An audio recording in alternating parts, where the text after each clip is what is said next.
баршаға кезекті есеп шығарылымына қош келдіңіздер. Бүгін бізде импульс моментіне қатысты кезекті төртінші есеп. Ал кеттік. Бізде осындай массасы үлкен м, таяқша бар. Оның д дейтін ұзындығы бар. Және осы таяқшаға куб массасы м в 0 дейтін жылдамдықпен келіп былай соқтығысады.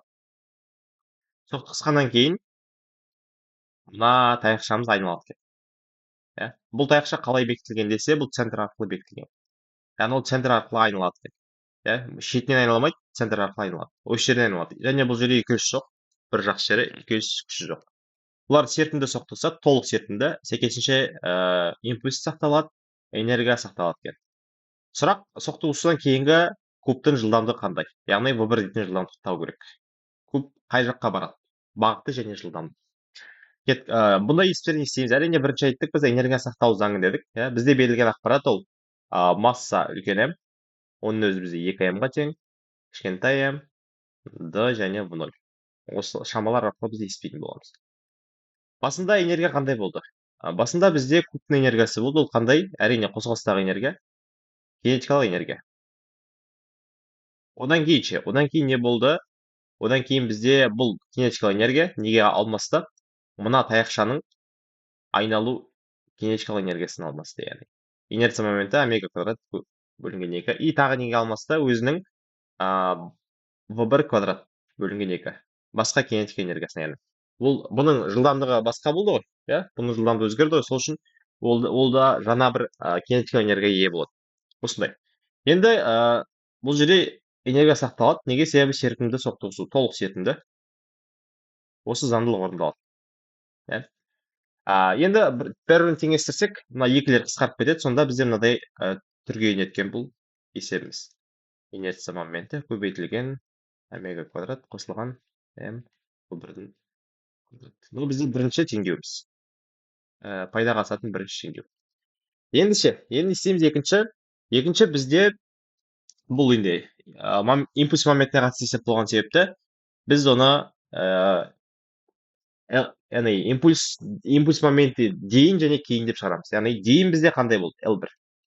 Ол мына материалдық нүктеге қатысты, яғни m v0 көбейтілген d бөлінген 2.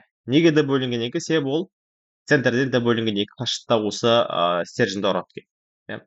Егер центріне ұратын болса, бұл жерде айналмалы қозғалыс болмайды. Ал егер центрден сәл d бөлінген 2 қашықтықта ұратын болса, бұл жерде айналмалы қозғалыс болады. Бұл жақта тек қана айналмалы қозғалыс болады. Яғни ілгерілмелі қозғалыс болмайды.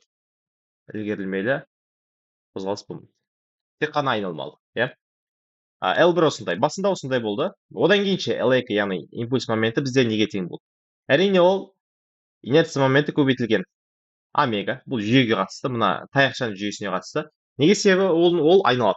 Айналған себепті ол жақта бұрыштық жылдамдық пайда болады екен. Және оның массасы болған себепті бұл жақта инерция моменті бар. Және оған қосамыз нені? m v1 көбейтілген d бөлінген 2. Дәл сол кубтың v1 дейтін жылдамдық кетеді ғой, сол и мына жақта d бөлінген 2. Осы неге қатысты? Таяқшаға қатысты d бөлінген 2 қарағашты. Бұны өзгермейді. Бұл әрқашан осылай жазылады. Енді бұл жерде тағы да не бар? Бұл жақта импульс моментін сақтау заңы бар. L2 тең L1. Енді екеуін теңестірейік. Екеуін теңестірсек бізде қалай болады? m v0 d бөлінген 2. Бұл жақта бізде I көбейтілген омега қосылған m v1 d бөлінген 2. Бұл бізде қандай теңдеу? Екінші теңдеу екен. Қарасақ бізде берілген белгісіздер саны қанша? v1 белгісіз, омега белгісіз және инерция моменті. Бірақ біз инерция моментін оп-оңай таба аламыз. Пластик. Осы жерден енді біз омеганы шығарып алайық. Мына жерден. Теңдіктің екі жағында 2 көбейтейік. Екінші теңдеумен жұмыс істейміз. Мен екінші теңдеу деп осылай жазып қойдым.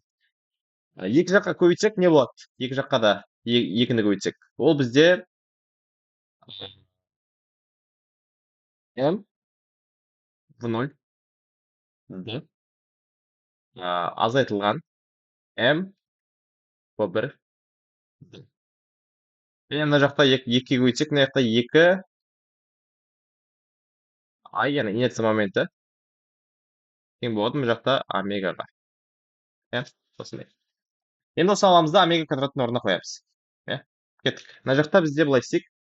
М в 0 квадрат. Біз жақсы келе жатырмыз. Азайтылған М в 1 квадрат. Мына жақта I көбейтілген не болады? Омега квадрат. Кеттік. Сөйтіп шығарайық. Бізде сонда қалай болады? М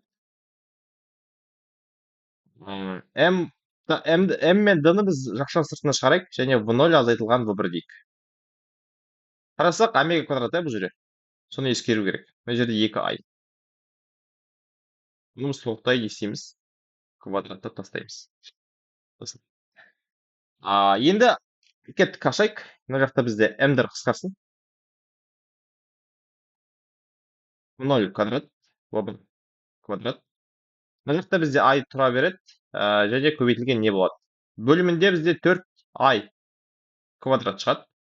Мына жақта D квадрат, V0 квадрат минус 2 V0 V1 плюс V1-дің осындай.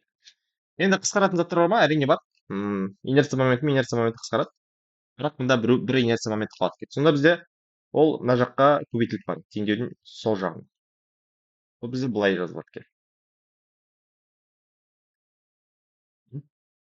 Енді ше, енді бұл жерде жаққа қарасақ, мына жақта m-ның квадраты бар ғой. Мына жерде. Сәйкесінше мына жерде m қалып қояды. Бір m қалады бұл жерде.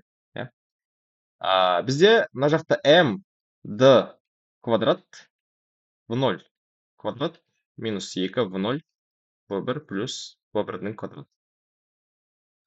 Енді инерция моменті бұл таяқ үшін қалай? Центрмен айналып жатса, біз білеміз формуласы қандай? Центрмен айналса, ол бізде m сәйкес. Үлкен m d-ның квадраты, яғни ұзындығының квадраты бөлінген 12. Ал үлкен m бізде 2m кішкентай d квадрат бөлінген 12-ге тең.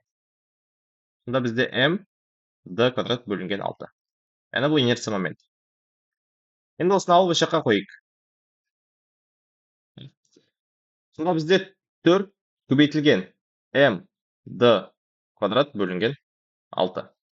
Ішінде не қалды? v0 квадрат минус v1 квадрат m d квадрат v0-дің квадраты минус 2 v0 v1 плюс екі жағынан да md квадрат қысқарады. Мынаны 2-ке бөлеміз. 2-ке бөлеміз 3. Сонда бізде былай шығады. 2 v0 квадрат 2 v1 квадрат 3-ті әрқайсысына көбейтейік. 3 v0 квадрат 6 v0 v1 және 3 v1-дің. Енді мына жақтағылардың бәрін мына жаққа алмастырайық. Жіберейік сол жаққа. Сонда бізде не шығады? 5 v1 квадрат минус 6 v0 v1 және ол плюс v0 квадрат. Бізде осында не шықты? Теңдеу шықты. Енді осыны шығарамыз. Біз дискриминант табу керекпіз. Ол бізде 6 v0-дің квадраты азайтылған 4 көбейтілген 5 v0-дің. Бізден бұл жерден 16 v0 квадрат шығады және түбір астында. Ол бізде 4 v0 болып шығады. Енді v1 табатын болсақ, ол қалай болады? 6 v0 плюс минус 2 мәні бар, 4 v0 бөлінген 2 көбейтілген 5. Енді бір жағынан бізде v0 шығады, бір жағынан v0 бөлінген 5 шығады. Бізде екі жауап шығып тұр, бірақ қай жауапты біз дұрыс екенін қайдан білеміз? Енді бұл жерде энергияның белгілі бір бөлігі, кинетика энергияның белгілі бір бөлігі мына стержень айналдыруға кеткен себепті v0 бізде логикаға сыймайды. Сол үшін бізде жауап v0 бөлінген 5. Соңғы жауап бізде v0 бөлінген 5. Неге себебі? Бұл жерде энергияның белгілі бір бөлігі айналдыруға кетті. Және сол үшін де ол дәл сол жылдамдықты иелене алмайды. Ол логикаға сыймай қалады. Осындай бір қызық есеп. Бұл жерде қолданған екі дүние. Бірі энергия сақтау заңы, екінші бізде импульс моментін сақтау заңы. Есте сақтау керек, егер серпімді болса, соқтығысу, онда энергия сақтау заңы жазылады. Егер серпімсіз болса, онда жазылмайды. Және де центрге қарай ұратын болса, мысалы центрге қарай ұрды ғой, ол кезде айналу болмайды. Ілгерілмелі қозғалыс болуы мүмкін. Яғни былай тұрған жерінен былай қозғалып кетуі мүмкін. Былай қозғалып кетуі мүмкін. Бірақ айналмалы қозғалыс болмайды. Егер центріне ұратын болса. Алайда бұл жерде центріне ұрған жоқ. Белгілі бір d бөлінген 2 дейтін қашықтықтар ұрды. Сол үшін де бұл жерде айналмалы қозғалыс қана болды екен. Видео ұнаса, лайк басып, пікір қалдырып отырсаңыздар болады. Және мұндағы инерция моментінің шығарылу жолы да бар. Оны келесі сабақтарда, келесі талдауларда бірге көретін боламыз. Көріскенше күн жақсы.